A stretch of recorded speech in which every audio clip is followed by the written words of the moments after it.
नागपूरच्या सकरदरा परिसरात बेकायदा सावकारी आणि खंडणी वसुलीचा धक्कादायक प्रकार उघडकीला आलाय।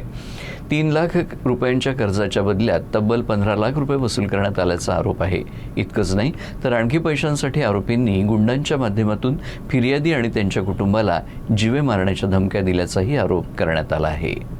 मिळालेल्या माहितीनुसार फिर्यादी मोहित पारधी यांनी मार्च 2025 मध्ये कमलेश हनोते यांच्याकडून 48 लाख रुपयांना एक भूखंड खरेदी केला होता। त्यासाठी त्यांनी 30 लाख रुपयांचे पैसेही दिले होते। मात्र भूखंडाची नोंदणी न झाल्यानं त्यांनी आपली रक्कम परत मागितली। त्यावेळी अनिता भारद्वाज यांच्या माध्यमातून जादा व्याजदरानं कर्ज घेण्यासाठी त्यांच्यावर दबाव टाकण्यात आल्याचा आरोप आहे।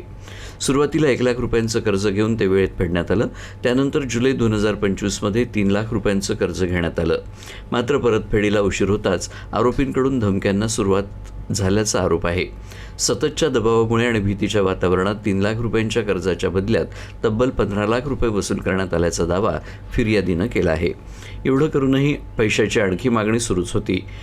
या मानसिक आणि आर्थिक छळाला कंटाळून मोहित पारधी यांनी आत्महत्येचाही प्रयत्न केल्याची माहिती आहे।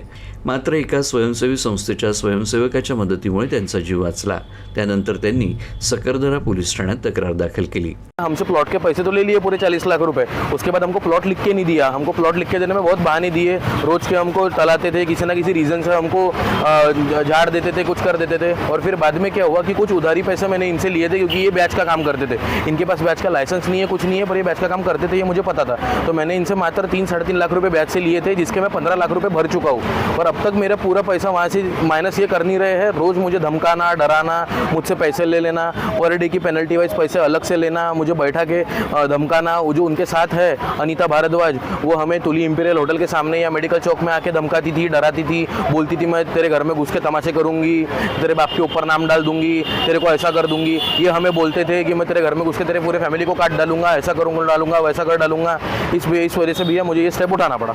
फिर्यादीच्या तक्रारीवरून सकरदरा पोलिसांनी कमलेश गणपतराव होने आणि अनिता पुरनलाल भारद्वाज या दोघांना अटक केली आहे। बेकायदा सावकारी, खंडणी वसुली आणि धमकी प्रकरणी पोलिसांकडून सखोल तपास सुरू आहे।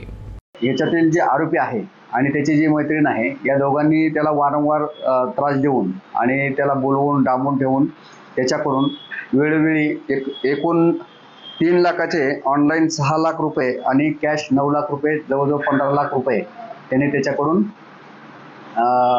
वसूल केलेले आहेत ॲज अ खंडणी म्हणून। अशा प्रकारे बऱ्याच लोकांना फसवणूक झाल्याचं निदर्शनास येत आहे। सकरदरा पोलीस स्टेशनतर्फे आपण सर्व नागरिकांना आवाहन करतो की याच्यातले जे आरोपी आहेत कमलेश गणपतराव हनोते आणि अनिता पुरनलाल भारद्वाज, या दोन्ही व्यक्तीने जर कोणाला प्लॉटच्या संदर्भाने असेल किंवा अवैध सावकारकीच्या संदर्भाने असेल फसवणूक झाली असेल तर त्यांनी तात्काळ पोलीस स्टेशनला येऊन तक्रार द्यावी।